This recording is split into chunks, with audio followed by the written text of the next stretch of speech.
जय श्री राम, जय जगन्नाथ। मेरे हिंदुस्तान के सभी प्यारे मित्रों को आज हम अपना कार्य पुनः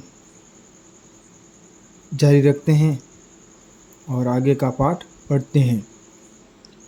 बुजुर्गों का दूसरा दायित्व है कि आप केवल उपदेशक ही न बने बल्कि अपने बच्चों के लिए आदर्श बने। जैसा घर का माहौल होगा, जैसा घर का वातावरण होगा, बच्चा वैसा ही विकसित होगा। जो आप कहना चाहते हैं वैसा करना शुरू कर दीजिए। गांधी जी ने देखा कि अपने पिता सिगरेट पीते हैं तो उसके मन में भी सिगरेट पीने की ललक पैदा हुई। इसलिए जब पिताजी ने सिगरेट पीकर जो टुकड़ा फेंक दिया उसे उठाकर उन्होंने एक कस लगाया। संयोग से ऊपर खड़े पिताजी ने उन्हें ऐसा करते देख लिया। वे तमतमाते हुए नीचे उतरे और उन्होंने गांधी जी की पिटाई कर दी। तब गांधी जी ने कहा, आप भी तो सिगरेट पीते हैं, आप झूठ बोलते हैं तो बच्चा भी झूठ बोलना सीखेगा। हम कितना भी कहें कि झूठ नहीं बोलना चाहिए, चोरी नहीं करनी चाहिए, सदा सच बोलना चाहिए, लेकिन बच्चा प्रतिदिन देख रहा है कि पापा जब देखो तब झूठ बोलते रहते हैं और मुझसे अपेक्षा रखते हैं कि मैं झूठ न बोलूं। आपका आचरण ही बच्चे के लिए सबसे बड़ा प्रभावी उपदेश है। ऐसा हुआ, फ़ोन की घंटी बजी। बच्चे ने फ़ोन उठाया तो दूसरी ओर से पूछा गया कि विष्णु गोपाल जी हैं। बच्चे ने पूछा, सर आप कौन? मैं राम गोपाल हूँ, उत्तर मिला। बच्चे ने कहा, सर मैं देखकर बताता हूँ कि है या नहीं। बच्चा पापा के पास गया और उन्हें सारी बात बताई। पापा जी ने सोचा, अरे वही राम गोपाल है जिससे मैंने 10,000 रुपये लिए थे, वापस मांगता होगा। और उन्होंने बेटे से कहा, कह दो पापा घर में नहीं है। बेटे ने रिसीवर उठाया और कहा, सर पापा कह रहे हैं कि वे घर में नहीं है। जैसे ही पिताजी ने यह बात सुनी उन्हें गुस्सा आ गया और वे तमतमाकर सीधे बच्चे को डांटा। रसीद करते हुए बोले, बेवकूफ़, मैंने तुझसे क्या कहने के लिए कहा था कि पापा कह रहे हैं कि पापा घर में नहीं है। अब बच्चे को इससे क्या प्रेरणा मिलेगी?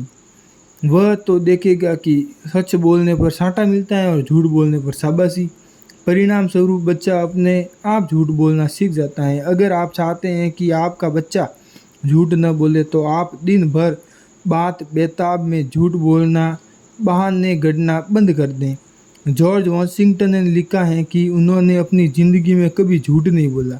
तब संवाददाताओं ने पूछा कि आप एक राजनेता हैं और आपने कभी झूठ नहीं बोला, ये कैसे संभव है? उन्होंने बताया कि जब वे छोटे थे तो किसी बात पर माँ के सामने झूठ बोल गए, तभी झूठी पकड़ी गई और माँ ने 2 छांटे मारते हुए कहा था कि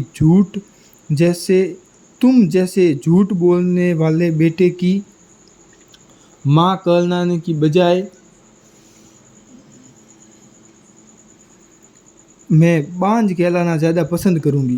तब जॉर्ज को प्रेरणा मिली कि झूठ बोलना माँ का अपमान करने के समान है, इसलिए मैं कभी झूठ नहीं बोला। ऐसा आदर्श होते हैं वहाँ बच्चे अपने आप सत्यवादी होते हैं, नैतिक और ईमानदार होते हैं। इसलिए बच्चों को झूठ, चोरी और दुर्व्यसनों से दूर रखिए। के लिए आपके लिए सत्य प्रिय, नैतिक, व्यसन मुक्त होना पहला अनिवार्य करता है। तीसरी बात, अपने बच्चों को आज़ादी दीजिए, लेकिन इतनी भी नहीं कि आप उन पर अंकुश न रहें। बच्चों को लायक बनाए पर सावधान, उन्हें इतना लायक भी ना बनाएं कि वे आपके प्रति नालायक साबित हो जाएं।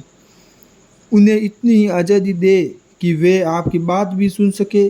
मारने पीटने से बच्चे नहीं सुधरते। जब तक आँख की शर्म है बच्चा मर्यादा में बंधा रहता है, और जिस दिन आँख की शर्म गई उस दिन से उस श्रृंखला शुरू हो गई।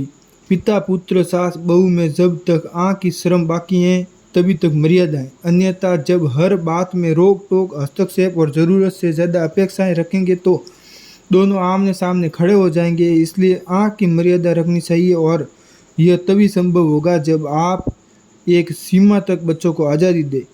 बच्चों को प्यार किया जाना चाहिए, उन्हें सम्मान भी दिया जाना चाहिए, लेकिन बच्चा बिगड़ जाए तो उसे रास्ते पर लाने के लिए सख्ती करने में भी संकोच नहीं करना चाहिए।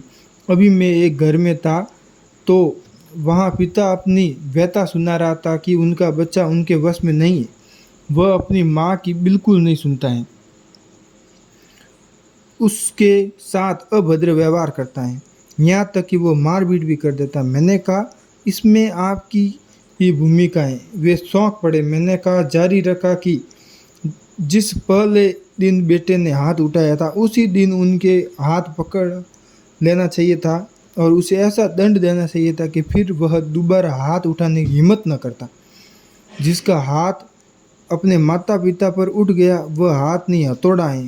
बेटे का हाथ माँ पर उठ जाए, बेटे का हाथ माँ पर चल जाए तो उस हाथ को मरोड़ने की आप में तो ताकत होनी चाहिए, और अगर वह ताकत नहीं है तो कृपया संतान पैदा ही मत कीजिए। उस दिन अपनी पुण्यवाणी समाप्त समझना जिस दिन आपका बेटा यह कह दे कि वह अलग घर बसाना चाहता है।